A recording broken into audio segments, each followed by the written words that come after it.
La première chose dont il faut se rappeler quand on fait un entretien, c'est que toutes les questions sont là pour vous mettre en valeur, mais aussi surtout pour démontrer que vous êtes la personne totalement adéquate pour ce poste-là.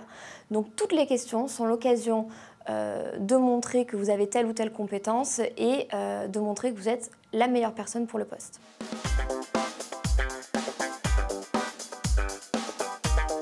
Les questions bateau sont tout autant l'opportunité de mettre en avant, mais peut-être des compétences un peu plus différentes que des questions sur vos expériences. Par exemple, on vous demande quels sont vos loisirs. Tout le temps, on ne va pas y couper. C'est le moyen de mettre en avant tout ce qui est soft skills, ce qu'on appelle les compétences transverses, donc qui ne sont pas les compétences métiers. Par exemple, vous avez fait des années de tennis en compétition, vous êtes forcément combatif.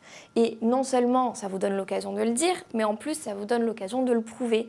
Et puis n'oubliez pas que sur chaque question, y compris les questions bateau, vous réouvrez sur autre chose qui vous permet de rebondir sur un sujet, par exemple qui a un lien avec la combativité et le fait que vous n'allez jamais lâcher pour le poste à venir.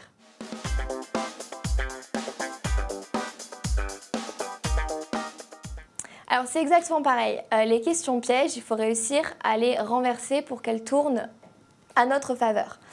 Par exemple, moi ça m'est déjà arrivé de dire à une candidate qui avait changé beaucoup de fois d'orientation, de lui dire mais alors ça veut dire que vous êtes totalement indécise, vous n'arriverez jamais à tenir votre cap. Ben, ça a été le moment pour elle de m'expliquer qu'elle avait fait des années de sport-études et que non, elle avait été totalement régulière à ce niveau-là, qu'elle ne changeait pas d'avis quand elle était passionnée et quand elle avait trouvé sa voie. Donc elle a réussi à se mettre en valeur en me donnant un autre exemple sur cette question alors qu'initialement c'était moi qui essayais de la piéger.